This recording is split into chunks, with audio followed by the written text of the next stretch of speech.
In a city where grime and drill thrive, E1 3x3 stands tall, but with that fame comes a heavy price. What makes him the most targeted rapper in the UK? Well, the answer lies in his rise to fame, the enemies he's made, and hardships he's endured. It's a tale of constant struggle and resilience. Hailing from the heart of North London, specifically Edmonton N9, E1 represents the 3x3 gang, a group that has made a significant mark on the UK drill scene. It's also the birthplace of other notable artists like Tion Wayne, one of the biggest names in UK rap today. But it's not just his music that gets people talking, it's his lifestyle. His lyrics aren't just a reflection of his artistry, but of the reality of growing up in some of the toughest neighborhoods in the UK. In a genre like drill, where the lines between art and real-life tensions blur, E1's name has become almost synonymous with controversy. Whether it's because of the topics in his music or the violent imagery, he's become a target, both online and in real life. The pivotal moment in E1's journey came when he found himself face to face with rival gang members from Enfield. This confrontation went down on a train, a moment that quickly became viral when footage of the encounter resurfaced online as E1 was rising to fame. The Enfield members approached E1, questioning him about his involvement in the ongoing street beef. If you're Edmonton, I'm gonna smack your face. But he denied any involvement, calmly asserting that he had no part in the conflict they were accusing him of. Mom died. On no bro thing, like, I'm gonna smack your face. Bro, don't lie to me, fam. You've heard this numerous of times. Say nothing. Say nothing. You don't even. In response to their demands, E1 delivered the now infamous line, "Fam, I'm not Edmonton." You've heard this numerous of times. But E1's battles don't just come from the streets. The police have been an ever-present force in his life, making him one of the most targeted rappers in the UK for reasons beyond his music. Like many drill artists, he's been subjected to intense scrutiny, with authorities frequently linking drill music to rising street crime. E1 has faced time behind bars for possession with intent to supply and was remanded on gun charges. Tracks like Just the Beginning were even taken down from all platforms due to their violent and disrespectful content, adding to the controversy surrounding his career. In this track, he dissed the late Mark Duggan, the father of rival artist Bando K. Duggan, who was tragically shot and killed by police in 2011, had become a symbol of resistance and injustice for many in the community. His death sparked riots across London and left a lasting impact on his family, with Duggan being remembered as a beloved figure in Tottenham, a father and a man who, in the eyes of many, was a victim of police brutality. For many, E1's diss wasn't just a personal attack on a rival artist. It was a disrespect to a man whose death had sparked mass outrage protests and rioting in the streets. Baby love talking my name, she reminds me of Bando King. Means I know someone stressed cause the dad's in the group. Baby love talking my name, she reminds me of Bando King. Shot, just gamed your brain, pass it, she can never be paid. The train confrontation and controversy surrounding his diss tracks weren't the only times E1 found himself at the center of a viral moment. In July 2022, a shocking incident took place that once again thrust him into the spotlight. This time, it wasn't just words. E1 was kidnapped by older N9 members, taken against his will, and forced to make a public apology. The story that emerged was chilling. E1 was accused of trying to set up a plot against several prominent figures in the drill scene, including M24, Burner, and even his own friend at the time, Tion Wayne. The rumors suggested that E1 had betrayed them, giving information to an opposing gang about their location, something that would have disastrous consequences in a world where loyalty is everything. Sorry to Tion, M24 and Burner for trying to line you lot at the video. I spoke to my big brother, he told me it's wrong and I understand that. I'm sorry, I'm sincerely sorry. You're not doing it again, alright? I'm not doing it. You're not doing no funny shit again. You're gonna stop all this talking thing. No funny shit. You're gonna stop all this chatting thing. Stopping all the chatting shit. Alright then, the same. It's been rumored that shortly after the apology incident, E1 said was involved in a violent altercation with an older N9 member. The confrontation escalated quickly, resulting in the N9 member being stabbed. The injuries were severe enough to require the man to be airlifted to the hospital by ambulance. But despite the violence and the tension surrounding him, E1 found a way to turn this chaotic period into an opportunity.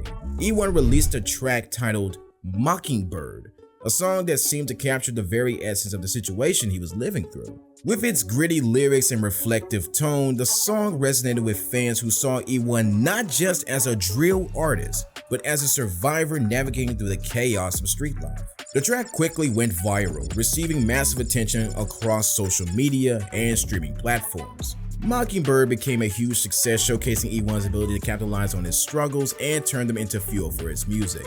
The track's success further cemented his place in the drill scene, proving that despite the odds, E1 could turn every moment, whether good or bad, into an opportunity to grow his influence and connect with an audience. Little baby, don't you cry. They're not gonna come and After the success of his track Mockingbird, which skyrocketed E1's profile in the drill scene, it seemed like the rapper was ready to focus on his music and leave behind some of the troubles that had plagued him in London. Reports suggested that E1 moved to Milton Keynes, a town known for its quieter, more suburban feel compared to the harsh realities of London streets. It was here that he hoped to carve out a new path away from the violence and drama that had marked his life so far. But even in a new city, it wasn't long before E1 found himself entangled in local gang issues. The realities of street life followed him, and Milton Keynes proved no exception. While the rapper's focus was meant to be on his music, the streets had other plans. E1 became involved in a violent altercation that would shake up his life once again, this time an incident that would see him being ran over, hit by a car in a shocking run-in with his enemies. Despite the trauma of the attack, E1 managed to survive. The incident served as a stark reminder that no matter how much success he achieved in his music career, the streets always seemed to pull him back. It seemed like things were only getting worse for E1. The streets never let go, and on January 25th, 2025, E1 would once again find himself at the mercy of his enemies. This time it was members of N9, the same area that he represents. In a chilling incident caught on camera, E1 was chased down and stabbed in broad daylight. The footage, which quickly spread across social media, showed him desperately running for his life, trying to escape his attackers, and shows him after sat on the pavement wounded, being held by civilians. The scene was brutal and shocking, unfolding in real time for anyone who happened to be watching. It wasn't just the violence of the moment that caught attention, it was the fact that E1 was again the target of his rivals in such a public and vulnerable setting. As the footage spread, rival gang members from N9 wasted no time in mocking E1, rejoicing and claiming that he had died from the attack.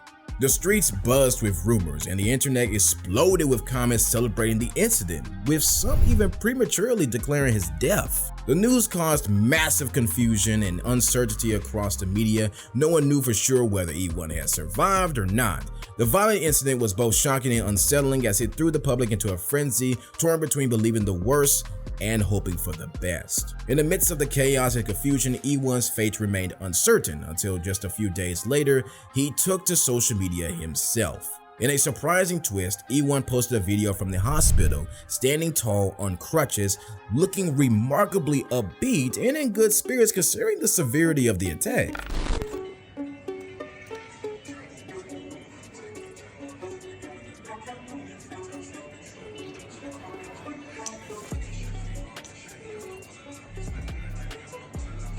The video quickly went viral, turning what could have been the end of his story into yet another chapter in his chaotic journey. E1's journey has been a roller coaster, filled with battles, betrayals, and moments of triumph. But as his name echoes through the streets, the question still remains, is he one of the most targeted rapper in the UK because of his own disrespectful and violent actions coming back to haunt him? Or is it a testament to his strength, resilience, and ability to rise above it all? He's faced attack after attack, both from his rivals and from the system itself, but through every setback, E1 has continued to fight back, turning the harsh realities of his life into the very fuel for his music. And whether his viral moments, street confrontations, or his ongoing battle with the law, he's shown the world that even in the face of chaos, he won't be knocked down. In the end, his story is one of perseverance, a testament to how far someone will go to survive in a world where everything seems to be against them. As E1's career continues to unfold, one thing's for sure, he'll always be at the center of controversy, but he's never out of the game. The question is, what comes next for E1 3x3? Will he rise above it all, or will the streets continue to pull him back?